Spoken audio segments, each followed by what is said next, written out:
11. 공동묘지에는 햇빛이 밝게 비치고 있었다. 그레브는 포탄이 정문에 명중했다는 것을 알아차렸다. 깨진 십자가와 허강한 묘비가 길바닥과 주위 무덤에 흩어져 있었다. 수양버들은 거꾸로 뒤집어져서 뿌리가 가지처럼 보이고 나뭇가지는 땅바닥을 기는 녹색의 기다란 뿌리가 되어 있었다. 마치 해조를 그대로 붙인 채 바다 밑에서 끌어올린 기묘한 식물처럼 보였다. 포탄을 맞은 시체들의 뼈는 대부분 다시 가지런히 모아서 단정하게 쌓아 놓았다. 다만 오래되어 썩은 관의 자잘한 나무 조각과 잔해가 풀밭 여기저기 놓여 있었다. 해골은 보이지 않았다. 예배당 옆에 세워진 움막에서는 감독 한 사람과 묘지기 두 사람이 일하고 있었다. 땀 흘리며 일하던 감독은 그레브가 원하는 것을 듣자 손을 흔들며 거부했다. 텀이 없어요, 군인 아저씨. 점심 전에 시체를 12구나 묻어야 해요. 맙소사, 당신 부모가 여기 묻혀 있는지 아닌지 우리가 어떻게 알겠소? 묘비도 없고 이름도 없는 무덤이 부직이 있어요. 시체가 대량 생산되고 있는 셈이지요. 그러니 무슨 수가 있겠소? 혹시 사망자 명단을 가지고 계시는지요? 명단이라. 감독은 쓸쓸한 표정으로 대답하며 묘지기들을 돌아보았다. 이분이 명단을 보시겠대 들었나? 명단이라. 거리에 얼마나 많은 시체가 나뒹굴고 있는지 알고 있소? 자그마치 300이요. 지난번 공습 때 얼마나 죽었는지 아시오? 700이었어. 그리고 그 이전의 공습 때는 500이었어. 불과 나흘 만에 말이요. 그러니 우리가 어떻게 감당하겠소? 어림도 없는 일이죠. 거리에 나뒹구는 시체들을 어느 정도 수습하려면 인부들 대신에 굴삭기가 필요한 형편이요. 게다가 언제 또 공습이 있을지도 모르지 않소? 오늘 밤? 명단이라니 가당치도 않은 일이요. 그레브는 아무런 대꾸도 하지 않았다. 그는 담배 한 갑을 꺼내 탁자 위에 놓았다. 감독과 묘지기들은 눈짓을 교환했다. 그레브는 잠시 기다리다가 이번에는 입담배 3개를 그 옆에 놓았다. 아버지께 드리려고 러시아에서 가져온 것이었다. 좋소, 감독이 말했다. 할 수 있는 데까지 해보도록 하겠소. 이름을 적어주시죠. 우리 중 한 사람이 묘지 사무소에 가서 물어볼 테니까요. 그동안에 아직 등록되지 않은 시신들을 살펴볼 수도 있습니다. 저기 교회 담벼락 옆에 뉘어놓았소. 그레브는 교회 쪽으로 걸어갔다. 시신 중에 일부는 이름이나 관대, 덮개 그리고 꽃다발까지 있었지만 나머지는 대개 흰 광목으로 가려져 있을 뿐이었다. 그는 이름을 확인하고 이름이 없는 것은 광목을 일일이 들춰보았다. 그리고 나서는 담벼락을 따라 임시로 마련된 천막 아래 줄을 지어 안치되어 있는 시신들 쪽으로 갔다. 일부는 두 눈을 감고 있었고 또 다른 일부는 두 손을 가슴 위에 모으고 있었다. 하지만 시신들은 대부분 발견할 당시의 모습 그대로였다. 팔은 몸에 바짝 붙어져 있고 다리는 자리를 적게 차지하도록 곧게 펴져 있었다. 침묵의 행렬이 시신 곁을 통과했다. 그들은 고개를 숙인 채 뻣뻣하고 창백한 얼굴로 죽어있는 가족들을 찾았다. 그레브도 그 행렬에 끼어들었다. 몇 걸음 앞에서 가고 있던 여자가 갑자기 한 시신 앞에 주저앉아 흐느끼기 시작했다. 다른 사람들은 묵묵히 그녀를 우회하여 앞으로 나아갔다. 머리를 숙이고 걸어가는 그들의 얼굴에는 팽팽한 긴장감이 돌았다. 하지만 불안에 찬 예감을 제외하고는 어떤 느낌도 없는 듯 텅 빈 표정이었다.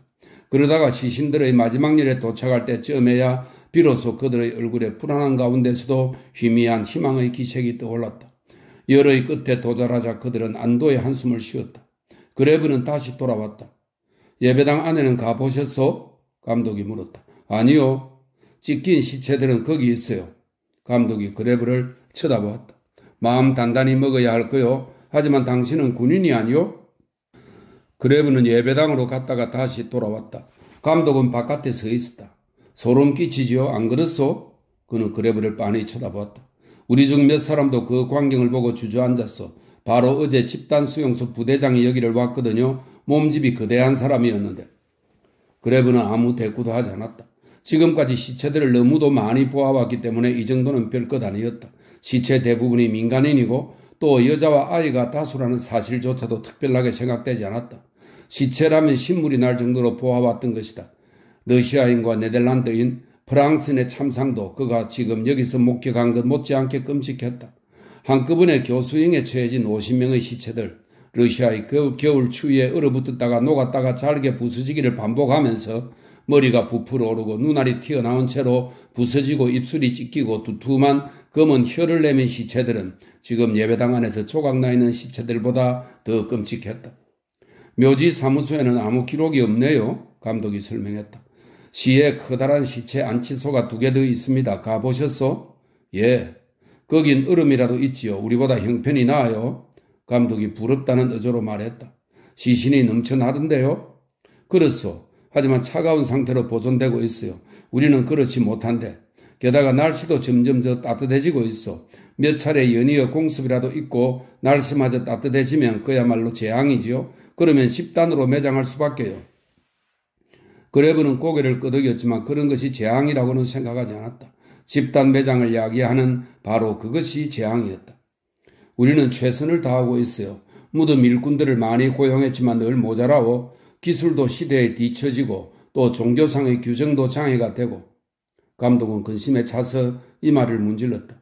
유일하게 정말 현대적인 기구는 신뢰되는 말씀입니다만 집단 수용소입니다. 수용소에서는 수백의 시신을 하루 만에 처리할 수 있어요. 최신의 방법으로 말입니다. 그들은 물론 대형 소각로를 활용합니다. 우리가 볼 때 별로 문제가 되지 않는 방식이지요. 그는 무언가 생각을 하면서 잠시 담벼락 너머를 쳐다보았다. 그러고는 그레브에게 살짝 손을 흔들고 움막으로 성큼성큼 걸어갔다. 죽음을 지키는 충실하고 열성적인 관리였다. 그레브는 몇 분 동안 기다려야 했다. 2차례의 장례 행렬이 입구를 막고 있었다. 그는 다시 한번 주위를 둘러보았다. 목사들은 무덤에 기도를 하고 친인척들은 새로 생긴 봉분 옆에 서 있었다. 시든 화환과 쌓아올린 흙에서 냄새가 났다. 새들은 노래하고 가족을 찾는 사람들의 행렬은 담벼락을 따라 앞으로 나아갔다. 무덤 파는 인부들은 반전판 구덩이에서 곡괭이를 휘둘렀고 석공과 장의사들은 주변을 오락가락했다. 죽음의 현장은 도시에서 가장 생기 있는 장소였다. 빈딩의 작고 하얀 집이 막 어둑어둑해지는 정원 안으로 보였다. 잔디밭에는 물이 찰랑거리는 새들의 연못이 있었다.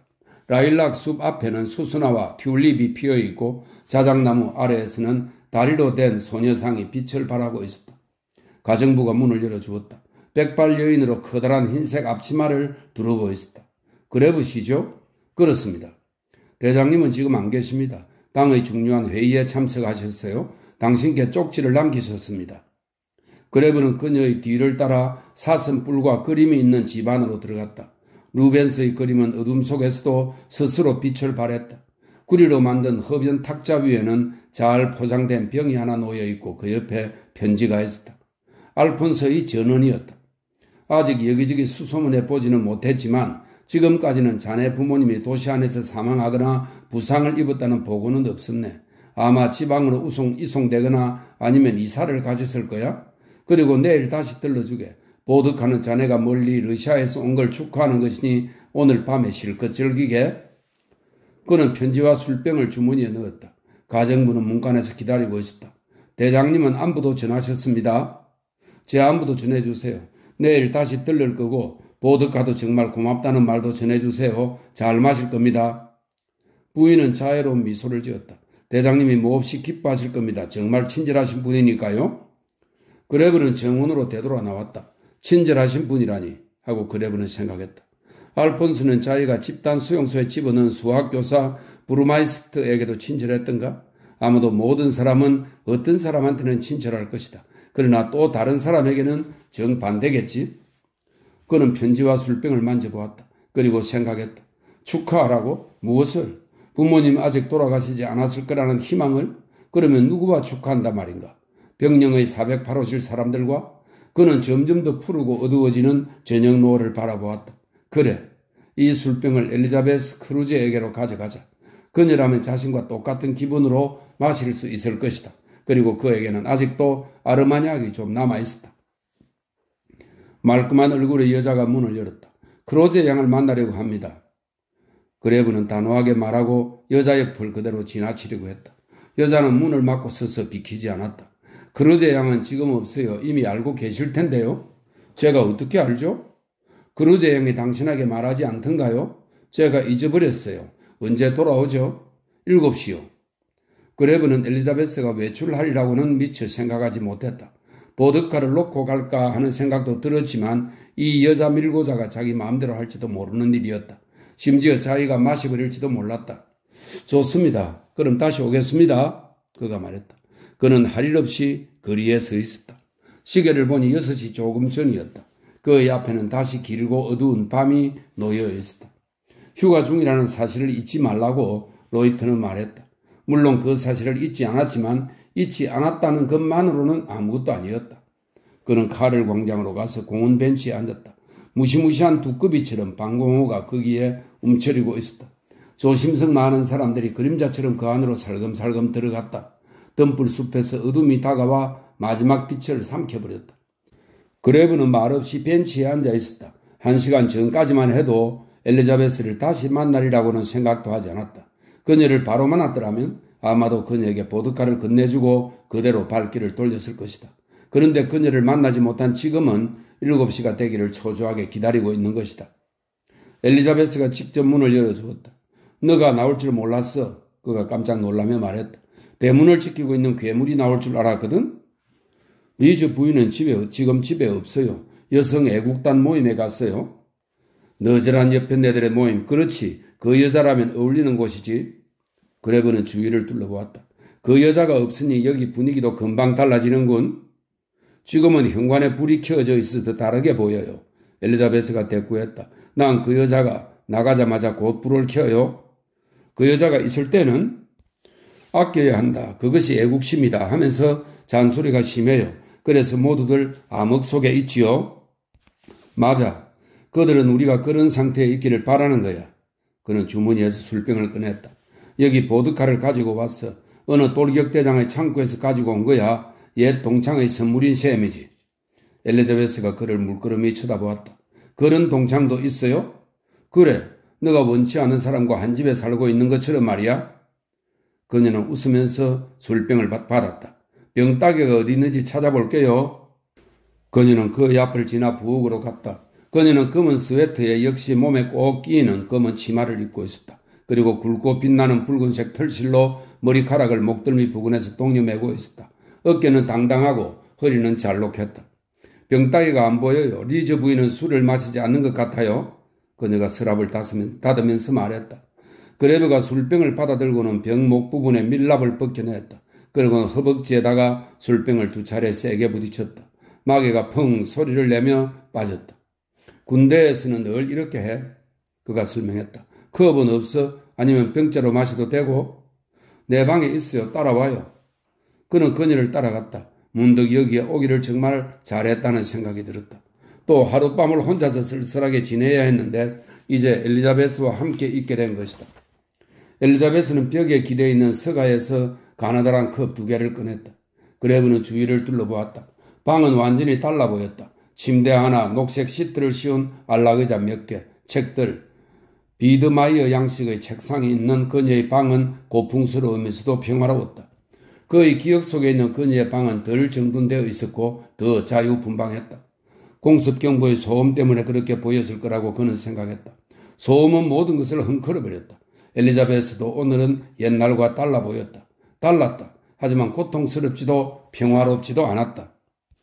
그녀가 몸을 돌렸다. 우리 얼마 만에 다시 만난 거죠? 한 100년은 됐을 거야? 당시엔 우린 어렸고 전쟁 같은 건 없었지. 그런데 지금은 이제 우리도 나이가 들었어. 별다른 경험도 없이 말이야. 나이만 먹고 냉소적이고 신앙도 없고 때로는 슬프기만 하고 자주 우울해져. 그녀가 그를 쳐다보았다. 그게 정말일까요? 모르겠어. 하지만 진실이란 뭘까? 너는 알아? 엘리자베스는 고개를 흔들었다. 모든 사람에게 진실해야 할까요? 그녀가 물었다. 그렇진 않겠지. 그런데 왜 그런 질문을? 모르겠어요. 하지만 저마다 자기가 진실이라고 믿는 것을 다른 사람한테 그렇게 강요하지만 않는다면 전쟁은 덜 일어날 거라는 생각이 들어요. 그레브가 미소를 지었다. 그녀가 하는 말이 귀에 쏙쏙 들어왔다. 문제는 관용이군. 모자라는 건 바로 그거야. 그렇지? 엘리자베스가 고개를 끄덕였다. 그레브는 잔을 들어 술을 가득 따랐다. 관용을 위해 건배해. 이 술을 선물한 돌격대장의 뜻과는 전혀 다르긴 하지만 그래서 더 의미가 있기도 하고. 그는 단숨에 잔을 비웠다. 한 잔 더 할래? 그가 물었다. 엘리자베스는 살짝 머리를 흔들었다가 그러죠 하고 대답했다. 그는 보드카를 다시 따르고 병을 탁자 위에 놓았다. 보드카는 독하고 맑고 순수했다. 엘리자베스는 잔을 내려놓았다. 이리 와요. 관용의 모범을 보여줄 테니. 그녀가 앞장서서 걸어갔고 현관을 지나서 문 하나를 열었다. 리즈 부인은 서두르느라 문도 잠그지 않았네요. 이 여자의 방을 한번 봐요. 신뢰를 배반하는 건 아니에요. 내가 집을 비우면 그 여자가 항상 내 방을 뒤지니까. 방의 일부는 여느 집들과 다름없이 배치되어 있었다. 하지만 창문 맞은편 벽에 걸린 화려한 액자 속에는 전나무 잎과 떡갈나무 잎으로 장식된 히틀러의 천연색 초상화가 큼지막하게 걸려 있었다. 그 밑의 탁자에는 커다란 갈고리 십자가가 새겨진 깃발이 깔려 있고 그 위에 검은 가죽 표지를 한 특제본 나의 투쟁이 놓여 있었다. 책의 양쪽에는 초가 꽂힌 은촛대가 세워져 있었고 그 옆에는 총통의 사진들이 있었다. 셰프드와 함께 찍은 사진, 흰옷을 입은 아이가 총통에게 꽃을 전달하는 사진이었다. 그리고 명예의 당금과 당원 배지가 진열품의 백미를 장식했다. 그레브는 그렇게 놀라지 않았다. 비슷한 것들을 이미 여러 차례 보았기 때문이다. 독재자 숭배는 자연스럽게 종교로 이어졌던 것이다. 그 여자가 여기서 고발장을 써? 아니에요. 저기 아버지의 책상에서 쓰고 있어요. 그레브는 책상을 쳐다보았다. 구르는 덮개가 있는 구식 가구였다. 오랫동안 사용하지 못했어요. 다가서지도 못하게 해요. 그동안 여러 번 시도했지만 엘리자베스가 말했다. 그 여자가 아버지를 고발했어? 확실히는 몰라요. 아버지가 끌려가시고 난 후 아무런 소식도 못 들었으니까요. 그 여자는 이전부터 아이와 함께 여기서 살았어요. 방 하나였어요. 그런데 아버지가 끌려가신 다음부터는 방을 하나 더 쓰게 되셨어요. 그레브가 그녀를 돌아다 보았다. 방을 하나 더 쓰려고 고발했을지도 모른다는 얘기네?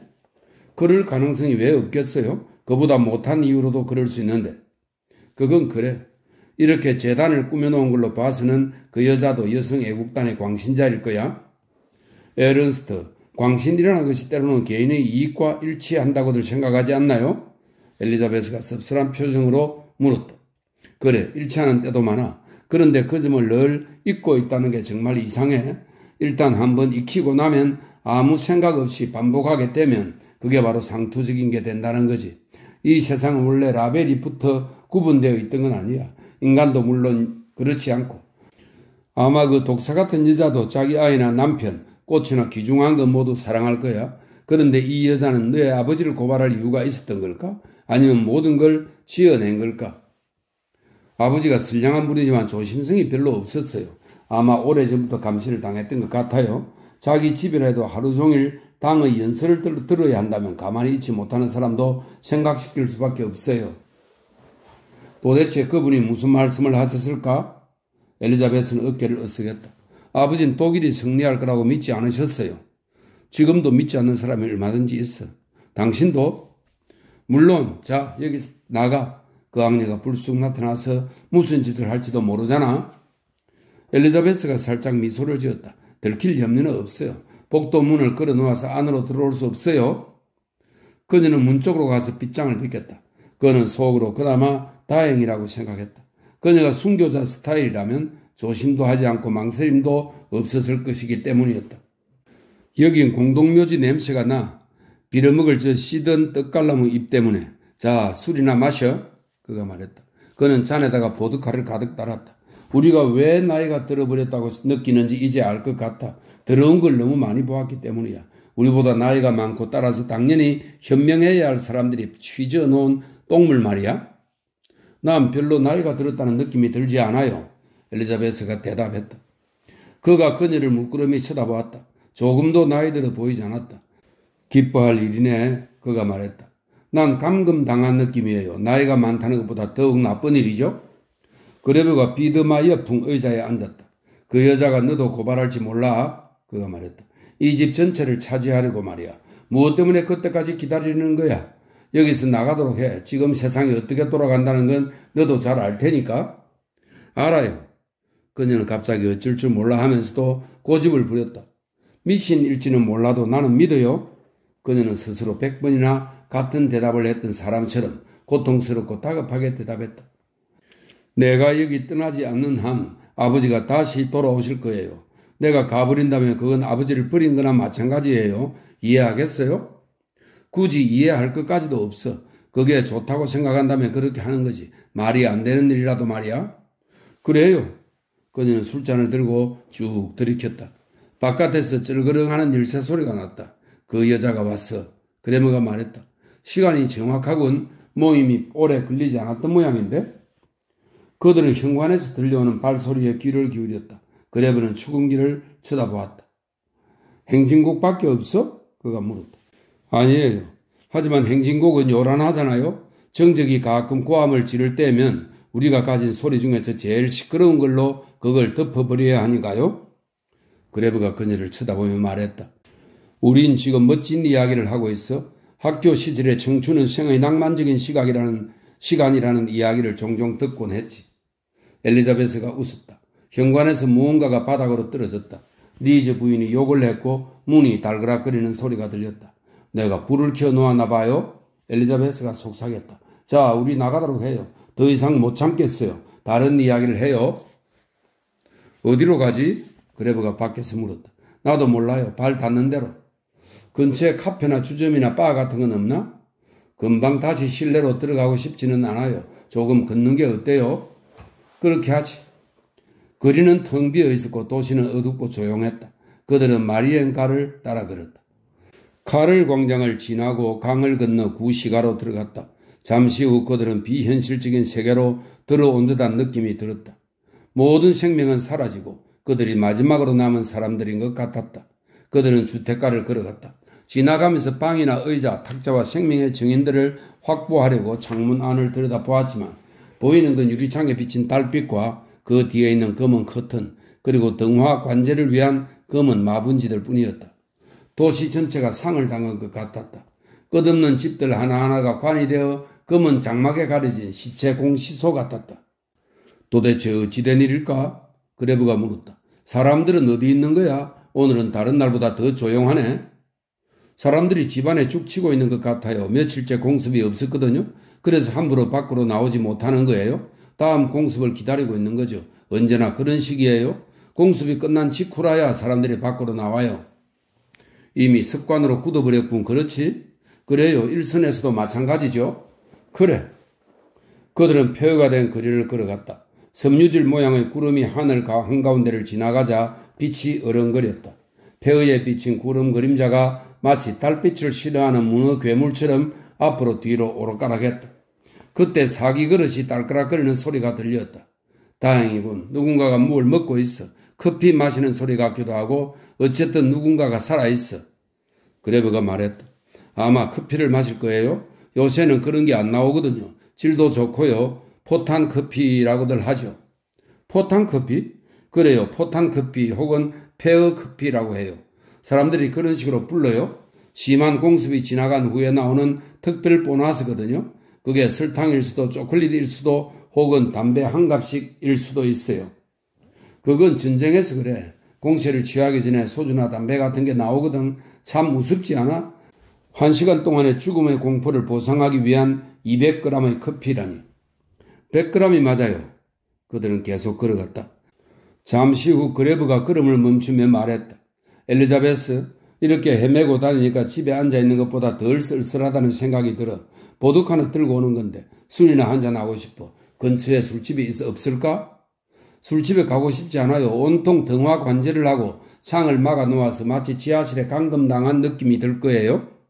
그럼 병령으로 올라가지. 술이 아직 한 병 남아있거든. 술을 가지고 내려와서 야외에서 마시면 되니까.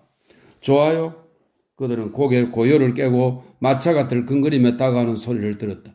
그리고 곧 말 한 마리가 질주해 오는 것을 보았다. 말은 불안해 보였고 그림자를 보고는 뒷발로 멈추어 서려 했다. 사나운 두 눈과 뻥 뚫린 콧구멍을 가진 말은 창백한 달빛 아래 무시무시하고 기괴한 느낌이 들었다.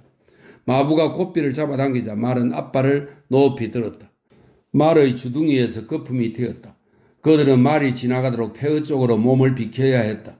엘리자베스는 말이 자기 몸을 스치지 않을 만큼 멀찌감치 폐허 더미 위로 뛰어올랐다. 그녀가 헐떡거리는 말의 등 위로 몸을 던져 달려가 버릴 것 같은 그런 동작이었다. 어느새 그녀는 파괴되어 텅 비어버린 하늘의 광대함 앞에 홀로 서 있었다. 너가 말에 뛰어올라 멀리 가버릴 것 같은 그런 느낌이었어. 그레브가 말했다.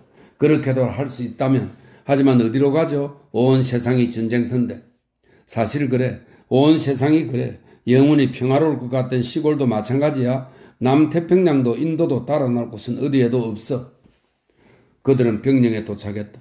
여기서 기다려. 엘리자베스, 술을 가져올래? 오래 걸리지 않아.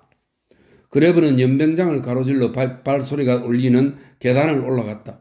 48호실 안은 전체 인원의 절반 정도가 내는 코골이 소리에 진동을 했다.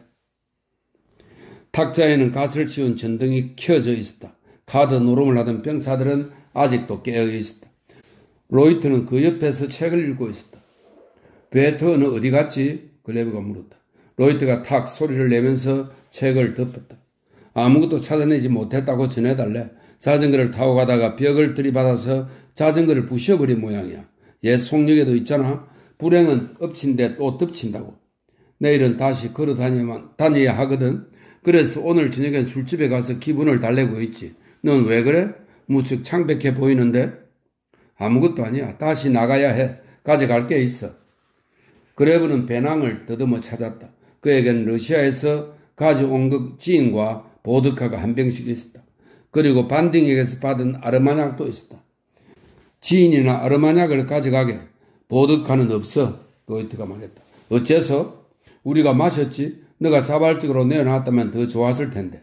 러시아에서 오는 자는 잡은 것처럼 처신해서는 안 되는 거야. 전우들도 즐기도록 허락해야지. 보드카 맛이 좋았어. 그레브는 아직 남아있던 병 2개를 끄집어내어 아르마냥은 주머니에 넣고 지인은 로이트에게 주었다. 그래, 너희 말이 맞아. 자, 가자. 너희 통풍에 쓸 약으로 받아둬. 너도 자본가는 아닐 테지. 다른 동지들한테도 맛 좀 보여주고. 고맙군. 로이트는 질투거리면서 간이 옷장으로 끌어가 코르크 마개를 뽑는 도구를 가져왔다. 내 생각에 넌 아주 풋내기 방식으로 여자를 꼬시려고 하는 것 같아? 그가 말했다. 취하게 만들어서 말이야. 하지만 우선 병의 코르크를 따야 한다는 것을 잊지 말게. 병목을 쳐서 마시면 흥분해서 주둥이를 닥치거든. 이봐, 내가 노파심에서 하는 소리야. 머저리 같은 놈, 병따개는 벌써 열렸어. 로이트는 지인의 마개를 땄다. 그런데 러시아에서 네덜란드 술은 어떻게 구한 거야? 돈 주고 산 거야. 또 질문 있나? 로이트가 씩 웃었다. 없어. 아르마냥을 따게. 이 풋내기 카사노바. 어쨌든 너무 수줍어하지는 마. 차분하게 해. 시간이 모자라니까. 휴가는 짧고 전쟁은 길어. 펠트만이 침대에서 몸을 일으켰다. 콘돔이 필요한가? 그레브? 내 지갑 속에 몇 개 들어있어. 난 필요 없어. 잠을 자더라도 매독은 걸리지 않아야지. 꼭 그럴 필요는 없어. 로이트가 끼어들었다. 순결한 임신도 있어야 하는 법이야. 그레브는 순수한 핏줄이야. 12대째 순순한 혈통을 자랑받은 씨바지 아리아인이지. 그러니까 콘돔은 조국에 대한 범죄에 해당해. 그레브는 아르마냥의 마개를 빼내어 한 모금 마시고는 다시 주머니에 넣었다. 너희들은 빌어먹을 낭만주의자들이야. 왜 너희들 자신에 대해서는 걱정을 하지 않아? 로이트가 손짓을 했다. 마음 놓고 가라고 이 사람아. 군사 교부밀랑은 잊고 사람이 되도록 노력하게. 살기보다는 죽기가 더 쉬운 법이야. 특히 너희들 젊은 영웅과 국가의 꽃은 말이야. 그레브는 담배 한 갑과 잔을 주머니에 챙겼다. 나오면서 보니 카드 노름을 하는 테이블에서는 룸멜이 여전히 이기고 있었다. 그의 앞에는 돈이 수북하게 쌓여 있었다. 그의 얼굴은 표정이 없었지만 이마에는 맑은 땀방울이 방울방울 맺혀 있었다. 병영 계단에는 인기척이 없었다. 이미 소등 나팔을 분 후였다. 그레브의 발소리가 복도에 메아리를 남겼다. 그는 넓은 연병장을 가로질렀다.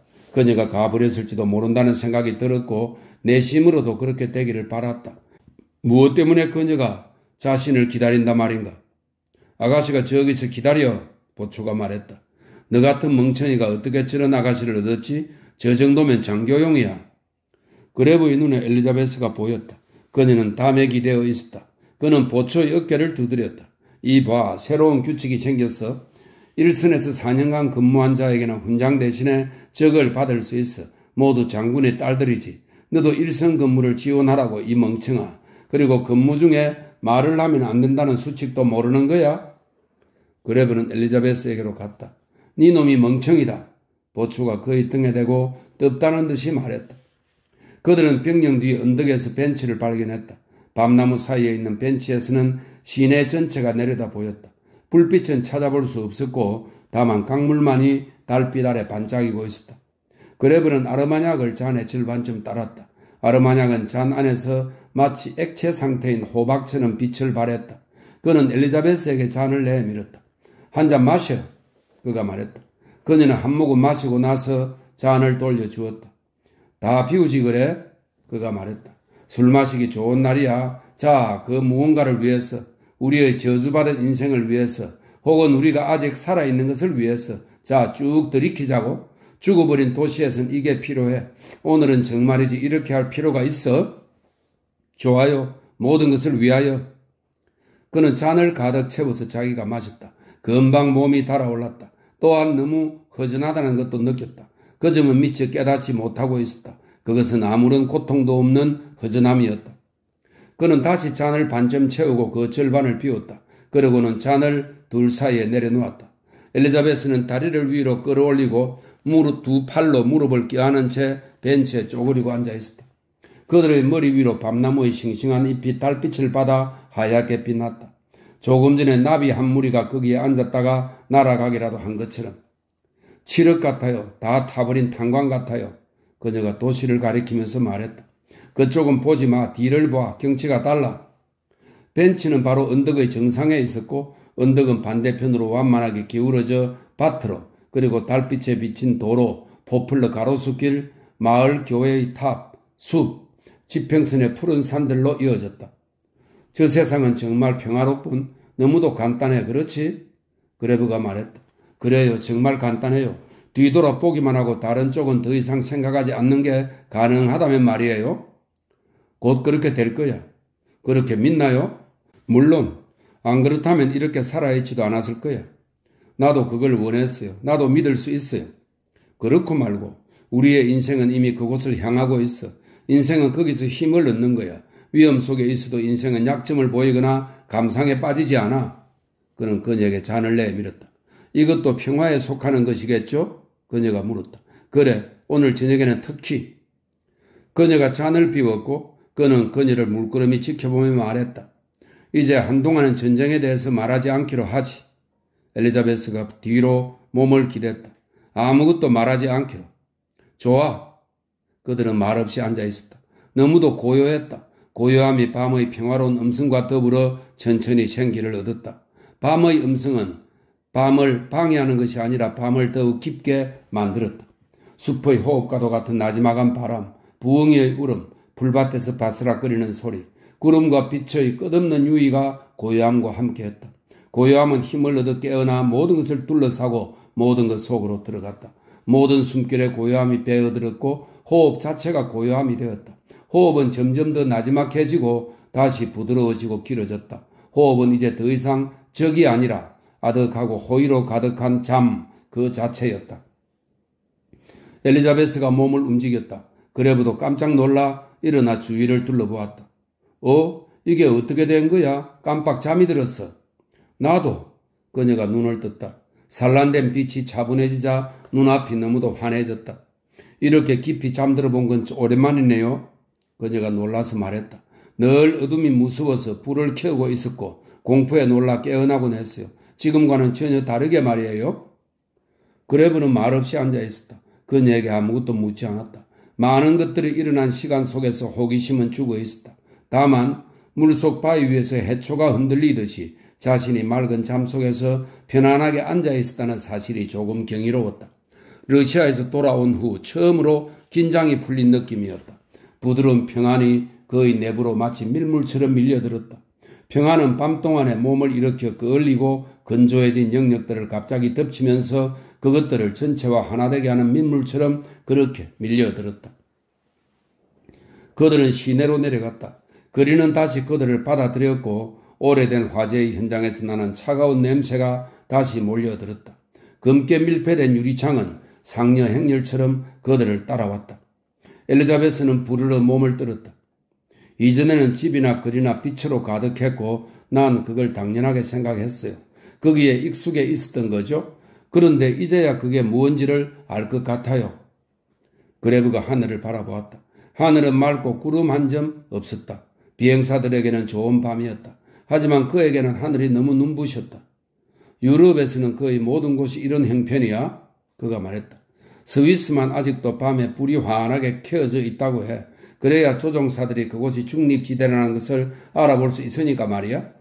비행 편대를 이끌고 프랑스와 이탈리아에 비행했던 친구가 말해주었어. 스위스는 빛의 섬, 그러니까 빛과 평화의 섬이라는군. 하나는 이미 다른 하나를 의미하는 거지. 그리고 그 뒤로는 끝없이 펼쳐진 수위처럼 암흑이 온 세상을 덮고 있다고 해. 독일, 프랑스, 이탈리아, 발간 반도, 오스트리아, 그리고 전쟁 중인 모든 나라들 말이야. 우린 빛을 받았고 빛은 우리를 인간으로 만들어 주었어요. 그런데 우리가 빛을 죽였고 우리는 다시 동굴 속에 살게 된 거예요. 엘리자베스가 흥분해서 말했다. 빛이 과연 우리를 인간으로 만들었을까? 하고 그레브는 생각했다. 너무 과장된 이야기라는 생각이 들었다. 하지만 그녀의 말이 옳을지도 몰랐다. 동물은 빛을 가지고 있지 않다. 빛도 불도 그리고 폭탄도 가지고 있지 않다. 그들은 마리엔가에 서 있었다. 그레브는 엘리자베스가 울고 있다는 사실을 갑자기 깨달았다. 보지 말아요. 그녀가 말했다. 술을 마시지 말았어야 하는데 나는 술을 잘 못 마셔요. 슬픈 건 아니지만 갑자기 너무 긴장이 풀리는 것 같아요. 긴장이 풀리면 풀리는 대로 그대로 두어. 그걸로 염려할 필요는 없어. 나도 마찬가지니까. 그것도 거기에 속하니까. 거기라뇨? 아까 우리가 얘기한 거 말이야. 몸을 돌려 반대쪽 방향만 보도록 해. 내일 밤에는 거리를 헤매고 다니지 말자. 너와 함께 어딘가 밝은 곳으로 가고 싶어. 이 도시가 몰아내버린 빛을 찾아서 말이야. 내가 찾아볼게. 무엇 때문에요? 나보다 더 명랑한 여자를 찾으면 돼요. 명랑한 여자 같은 건 필요 없어. 그럼 뭐가 필요하죠? 명랑한 상대는 아니야. 참을 수가 없어. 동정심을 가진 여자들도 마찬가지로 필요 없어. 그런 여자들은 낮에 얼마든지 만날 수 있어. 거짓 동정심도 있고 진짜 동정심도 있지. 너도 그 점은 알아야 해. 엘리자베스는 더 이상 울지 않았다. 그래요. 나도 잘 알고 있어요. 우린 그들과 달라. 우린 아무것도 속일 필요가 없어. 이미 너무 넘치거든. 내일 저녁 시내에서 가장 밝은 술집으로 가서 밥도 먹고 술도 마시고 저녁 내내 이 저주받은 현실을 잊어버리자고. 그녀가 그를 쳐다보았다. 그것도 그것 중에 하나인가요? 그래, 그 중에 하나야. 너가 가진 옷 중에서 제일 밝은 걸로 입고 나와. 좋아요. 8시에 와요. 그는 갑자기 그녀의 머리카락이 그의 얼굴에 그리고 입술에 와 닿는 것을 느꼈다. 그것은 재빨리 사라지는 바람과도 같았다.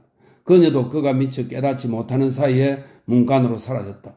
그는 주머니에 있는 병을 더듬었다. 술병은 비어 있었다. 그는 옆집 앞에 병을 내려두었다. 다시 하루가 지났구나 하고 그는 생각했다. 로이터와 펠트만이 지금 나의 모습을 보지 않은 건 다행이야. 그러면 또 이 말 저 말 찌끄려 댈 텐데. 12. 좋아, 동지 인정할게. 베어트가 말했다.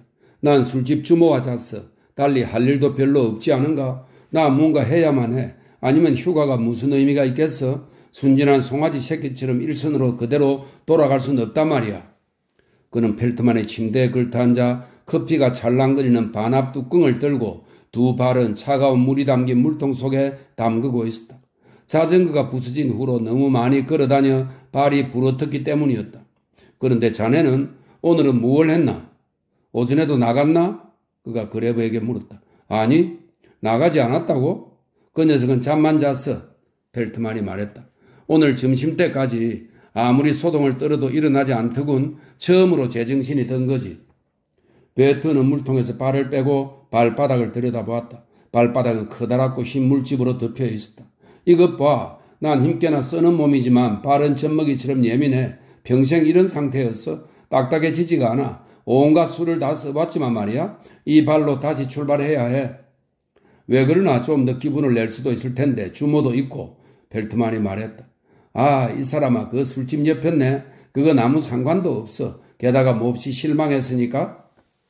일선으로 돌아와 처음으로 하면 대개는 실망하지. 그건 다 아는 사실이야. 내 말은 그게 아니야, 동지. 일이야 제대로 했지. 하지만 꼭 맞는 여자는 아니야. 단 한 번에 찰떡궁합이 될 수는 없는 거야. 여자는 우선 분위기를 잘 잡아주어야 해.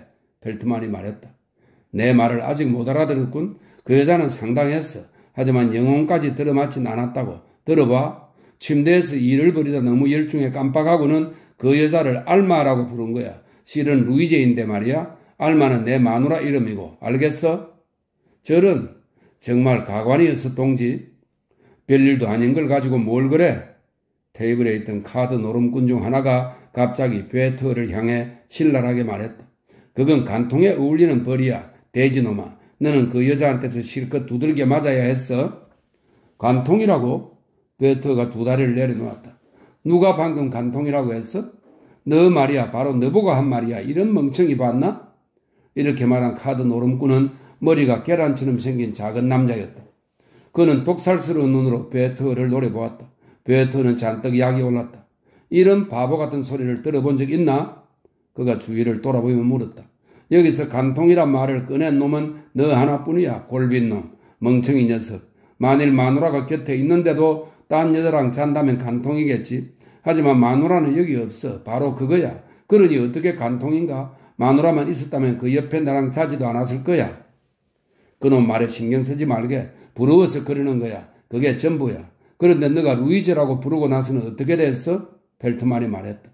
루이제라고? 루이제가 아니야. 참 루이제 맞아. 그런데 내가 알마라고 불렀지?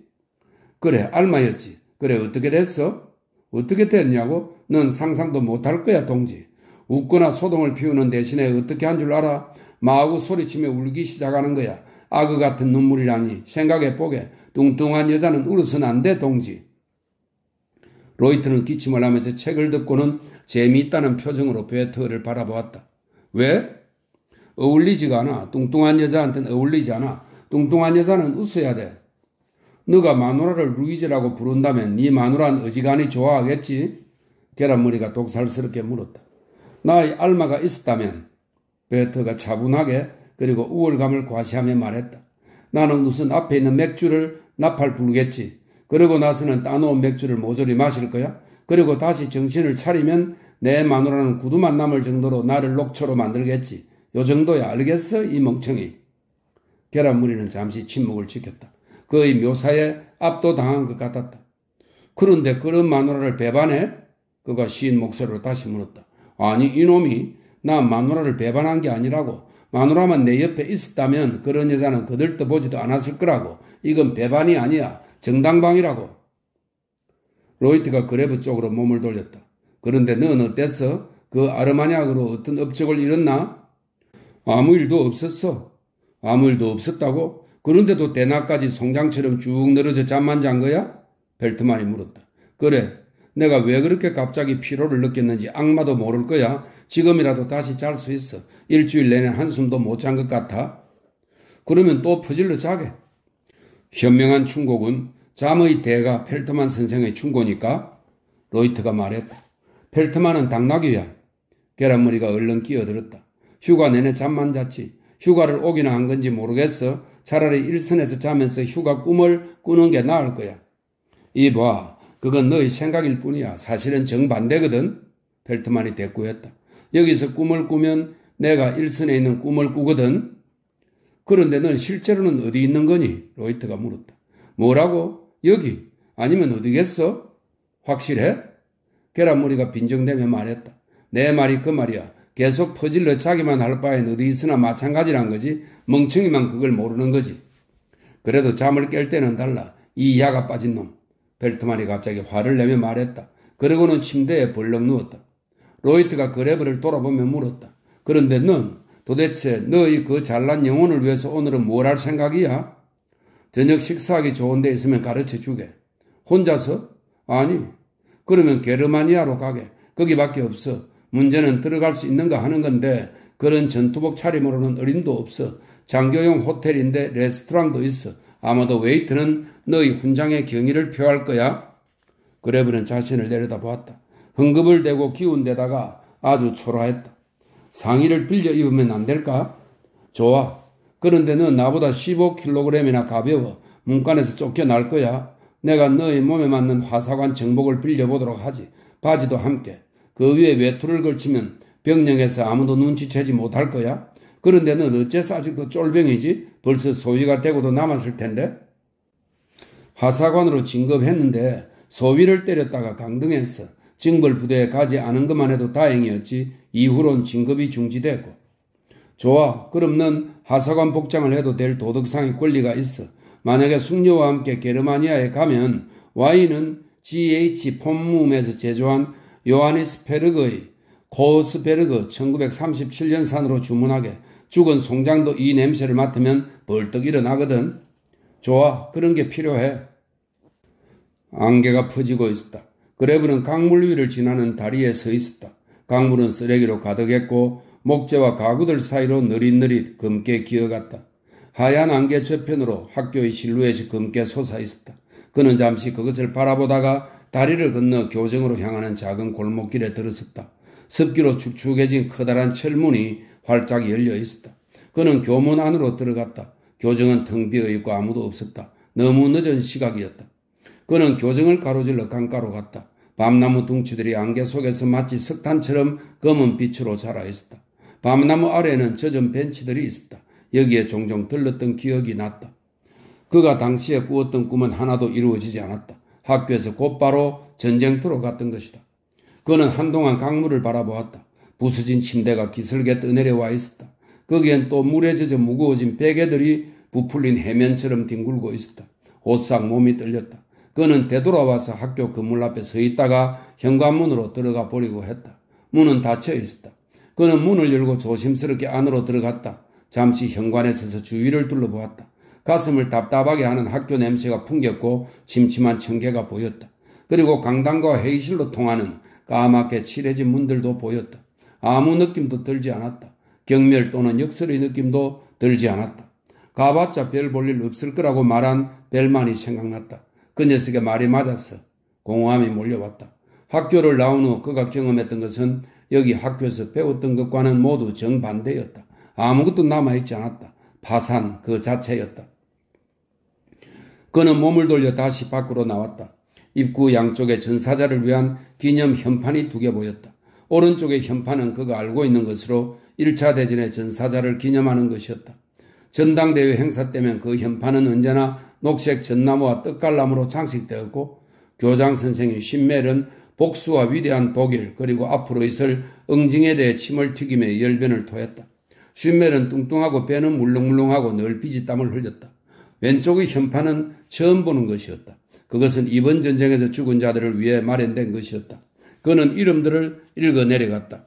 숫자가 많았지만 현판도 컸다. 그리고 그 옆에는 2번째 현판을 위한 공간도 있었다. 밖의 교정에서 수희를 만났다. 뭘 찾고 있어? 노인이 물었다. 아닙니다. 아무것도 찾지 않습니다. 그레브는 그대로 걸어가다가 무언가 생각이 나서 되돌아왔다. 혹시 풀만 선생님이 사시는 데를 아세요? 여기 선생님이셨는데요? 그가 물었다. 풀만 씨는 이미 그만두셨어. 그건 알고 있습니다. 그런데 어디 살고 계실까요? 수희가 사방을 둘러보았다. 엿들을 사람은 없어요. 그분은 어디 사시죠? 그레브가 말했다. 이전에는 야안 광장 6번지에 살았는데 아직 거기 계신지는 잘 모르겠어. 당신은 이 학교 학생이었습니까? 예. 신멜 씨는 아직 근무하십니까? 교장 말이에요. 물론입니다. 수희가 이상하다는 듯이 대답했다. 물론 계십니다. 여기 계실 수 없는 이유라도 있어? 없을 겁니다. 그럴 이유가 왜 있겠어요? 그레브가 말했다. 그레브는 계속 걸었다. 15분 정도가 지난 후에 그는 자기가 어디에 있는지조차 알 수 없다는 것을 깨달았다.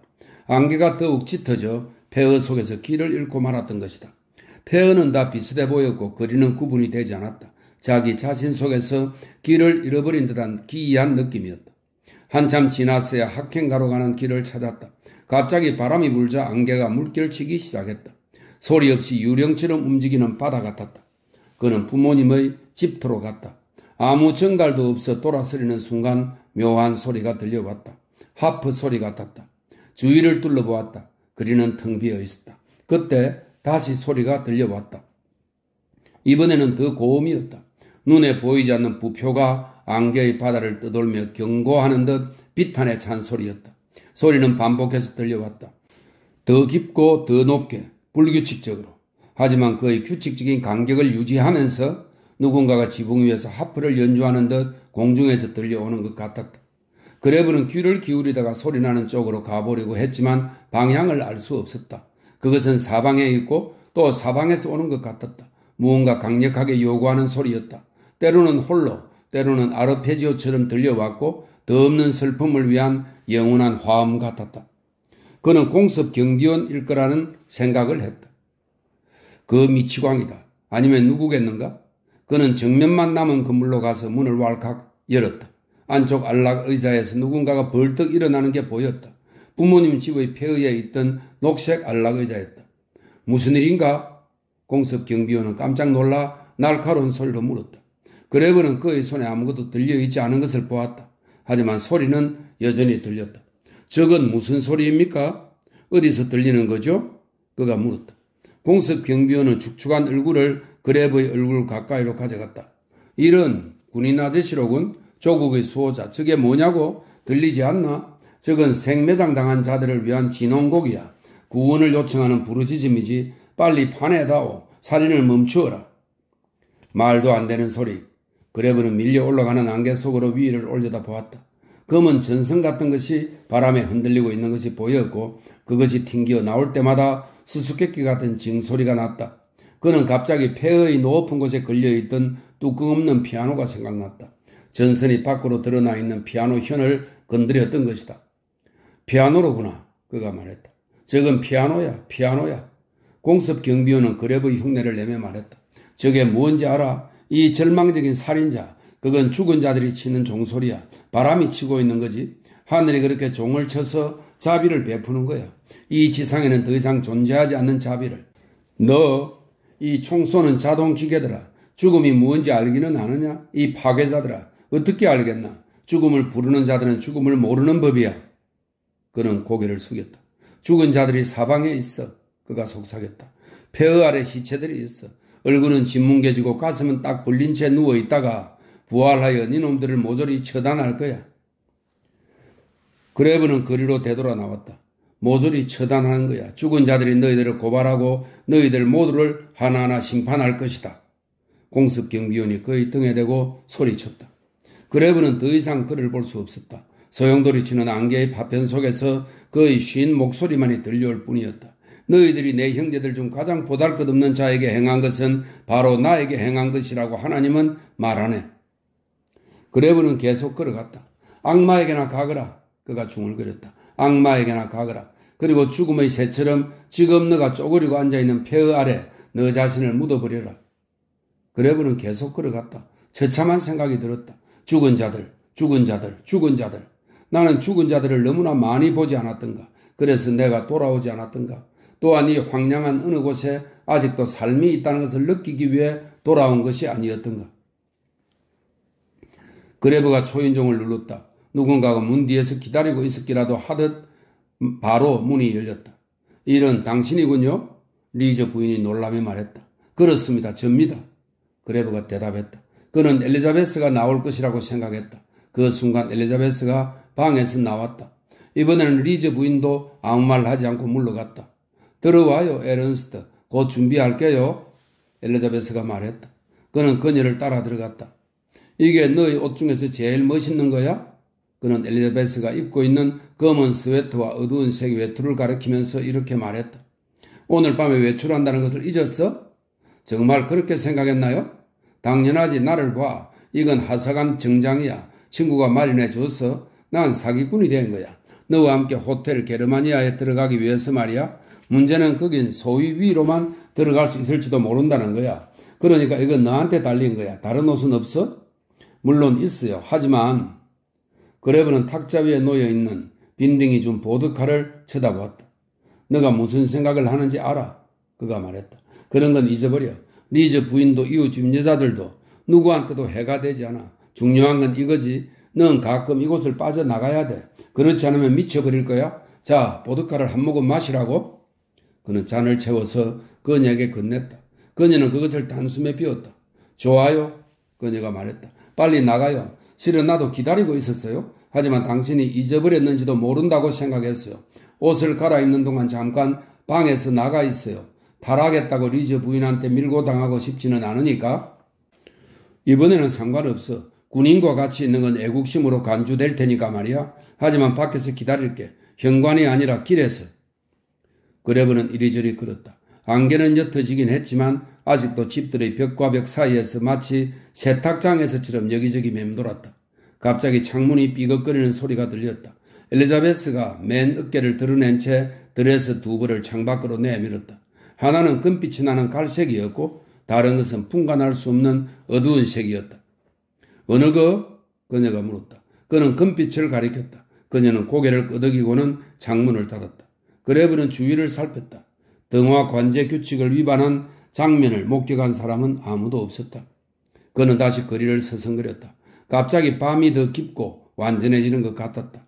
낮의 피곤함, 저녁의 묘한 분위기, 과거로부터 멀어지겠다는 결심이 부드러운 흥분과 왠지 모를 기대감으로 바뀌었다. 엘리자베스가 문 밖으로 나왔다.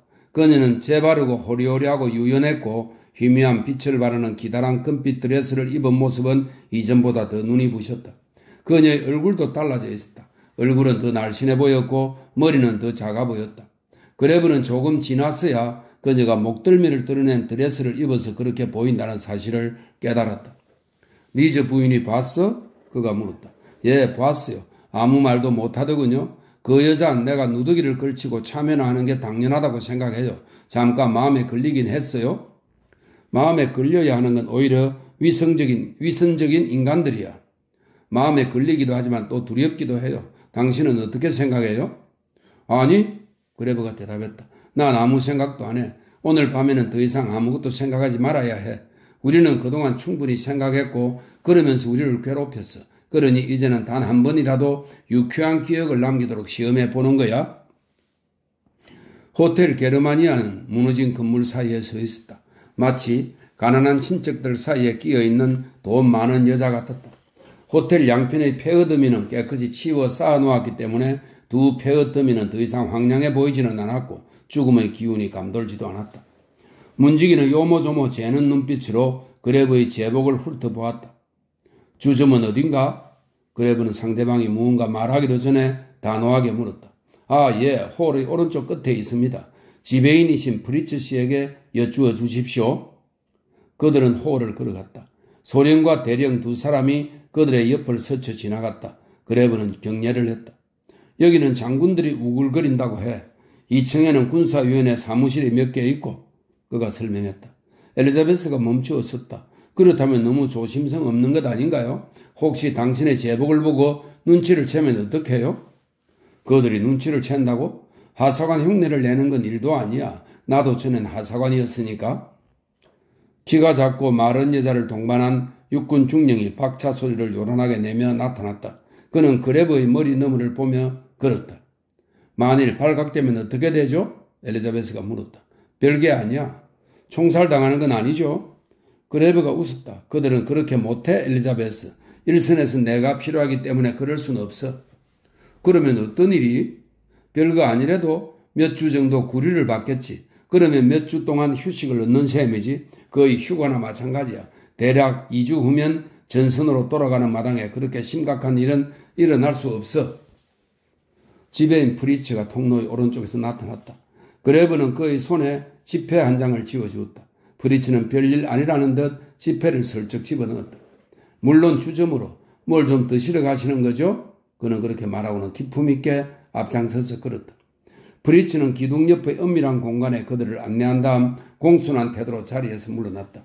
그레브는 주위를 둘러보았다. 그래, 바로 이거야. 나는 분위기에 익숙해지려면 시간이 좀 걸려. 너는 어때?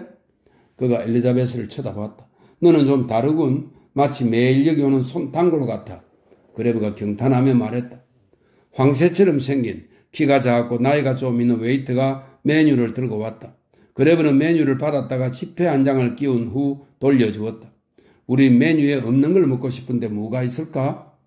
황새는 무표정한 얼굴로 그를 쳐다보았다. 메뉴에 적혀 있지 않은 건 없습니다만.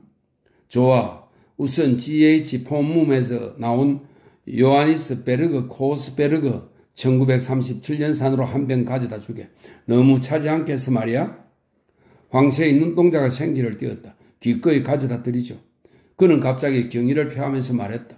그러고는 고개를 숙였다. 마침 오스랜드 혀 넙치가 조금 들어와 있습니다. 아주 싱싱합니다. 여기에 벨기에 샐러드와 파슬리 포테이토를 약간 첨가하시면 됩니다.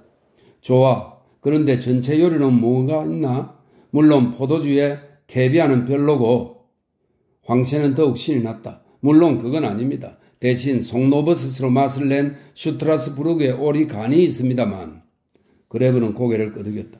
그 다음엔 네덜란드 치즈를 한 조각 드시는 게 어떻습니까? 곁들이면 포도주 향이 한결 더하죠. 그거 괜찮군. 황씨는 흥분한 상태로 자리에서 물러났다. 처음에는 그레브를 길을 잘못 찾아 어쩌다가 여기로 들어온 군인점으로 보았던 것이다. 그런데 이제 보니 그레브야말로 어쩌다가 군인이 된 전문가였다. 엘리자베스는 놀란 표정으로 대화를 들었다. 에른스트, 어디서 그런 걸 다 알았어요? 그녀가 물었다. 동료인 로이트에게서 들었어. 오늘 아침까지만 해도 전혀 몰랐지. 그 사람은 대단한 식도락가야. 그 때문에 통풍까지 걸릴 정도니까. 그런데 이제 그 통풍으로 일선에 가지 않게 된 거지. 언제나 그렇듯이 죄는 그런 식으로 보상받는 거야.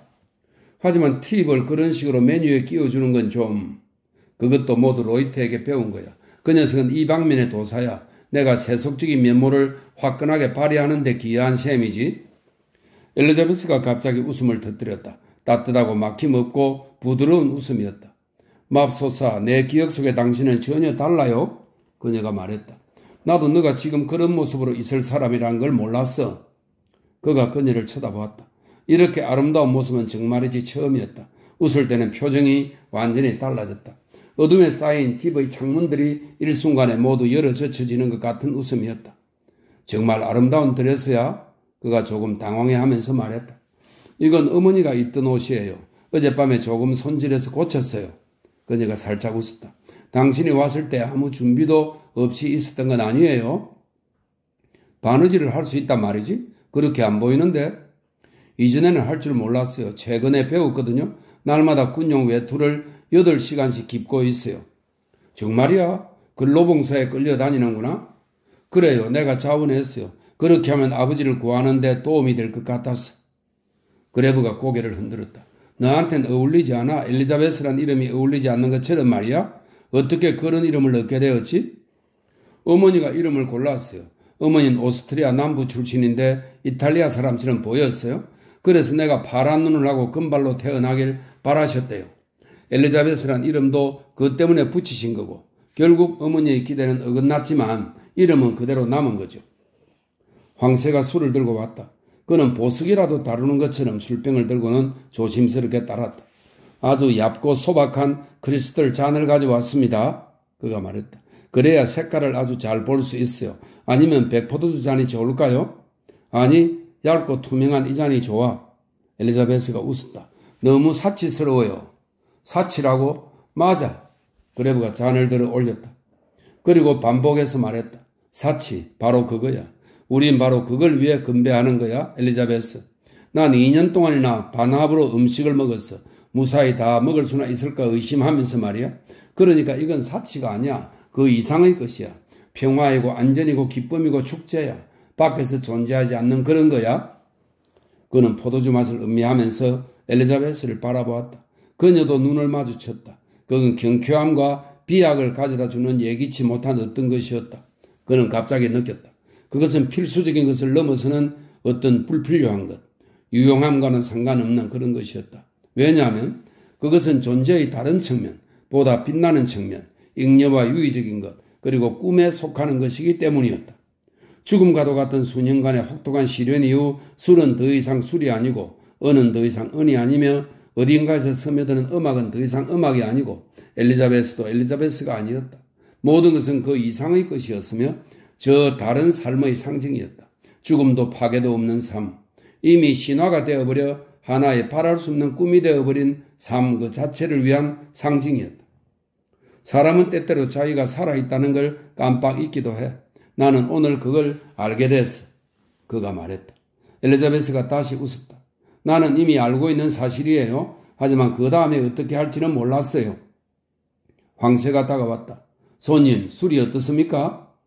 대단한 술인 게 분명해. 그렇지 않다면 오랫동안 생각하지 않았던 것들이 이렇게 갑자기 되살아나겠어? 그건 바로 태양 때문입니다. 가을날 술을 잊게 하는 태양 말입니다. 말하자면 술이 태양을 다시 발산시키는 거지요. 라인란트에서는 이러한 술을 성체현시라고 부르지요.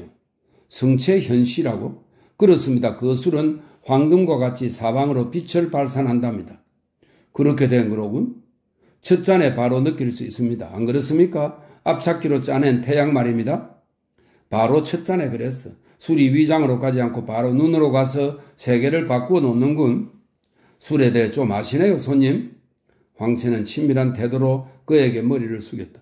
저기 오른쪽 테이블에서도 같은 술을 마시고 있어요. 장교 2명이 앉아 있는데 말입니다. 마치 물을 마시듯 술을 넘기는군요. 저런 자들은 차라리 보롬스산 포도주를 마시는 게 나아요.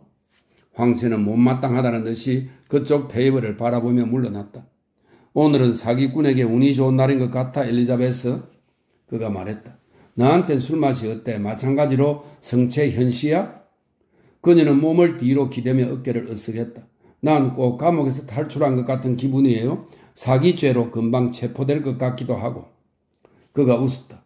우리 모습이 그렇지. 자기 감정을 지나치게 두려워해. 자신을 사기꾼이라고 느끼는 순간 사기꾼이라고 즉시 믿어버리는 거야? 황새는 현업치 요리와 샐러드를 날라왔다. 그레브는 그의 시중을 아주 느긋하게 지켜보았다. 어떻게 보면 얇은 얼음판을 뭣도 모르게 밟았는데 놀랍게도 그것이 깨지지 않아 살아난 사람 같은 기분이었다. 그는 얼음판이 얇고 또 오래 견디지 못하리라는 것을 잘 알고 있었다. 하지만 지금 깨지지 않고 견디고 있다는 사실, 그것만으로 만족스러웠다. 폐어둠이 속에 오래 있는 것에도 좋은 점은 있어. 처음 경험하는 것처럼 모든 게 새롭고 흥미진진하니까 말이야. 모든 것, 잔이라든지 하얀 식탁보도. 그가 말했다. 황새가 술병을 들었다. 마치 아들을 보살피는 어머니 같은 정성이었다. 그가 설명했다.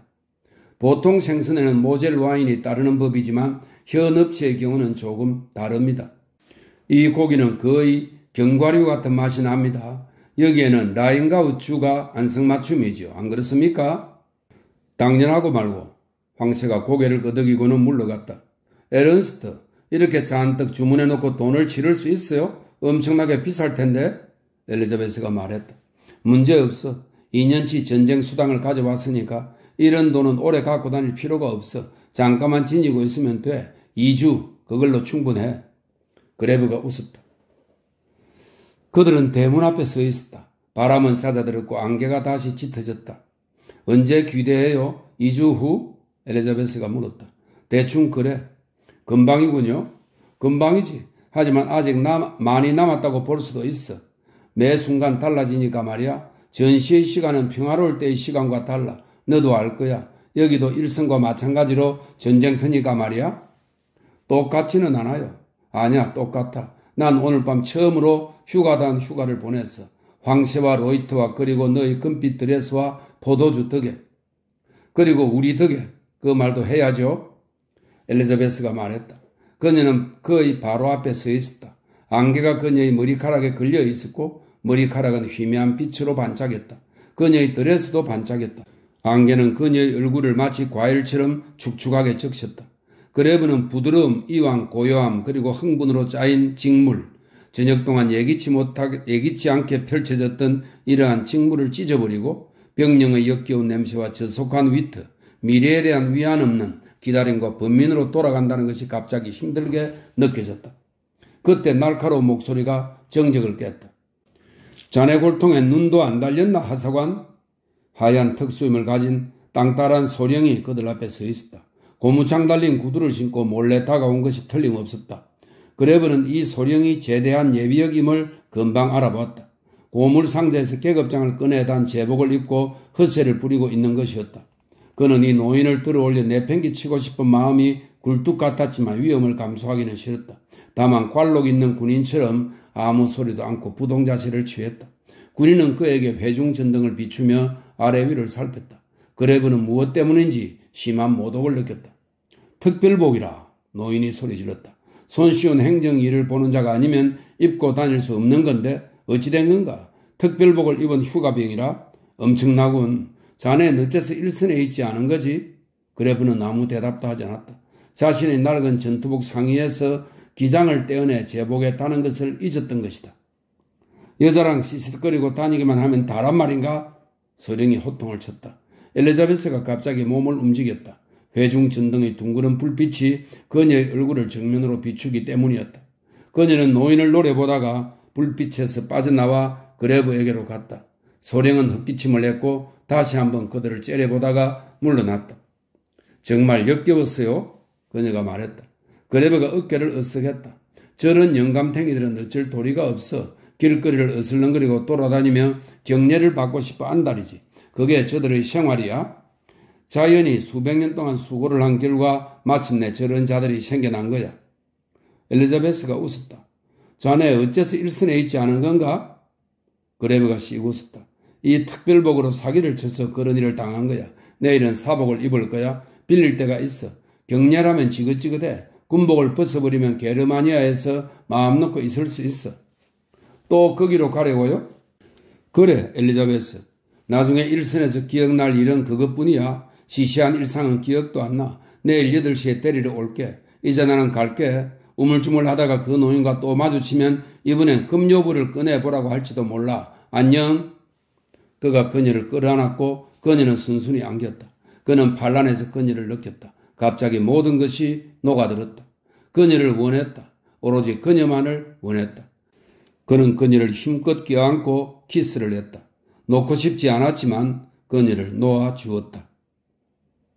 그는 다시 학행가로 갔다. 부모님의 집터 앞에서 걸음을 멈추었다. 다리 안개 사이로 얼굴을 내밀었다.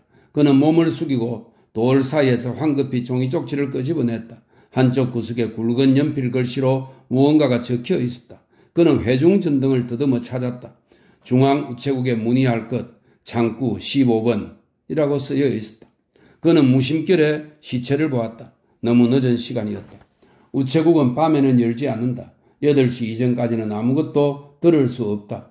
하지만 내일 아침이면 마침내 부모님 소식을 들을 수 있는 것이다. 그는 우체국에 보이기 위해 종이 쪽지를 접어서 주머니에 넣었다. 그러고 나서 죽은 듯이 고요한 도시를 통과해 병령으로 갔다. 몸의 중력이 없어진 듯 했고 감히 통과하려고 시도해보지 않았던 진공 상태에서 걸어가는 듯한 느낌이었다.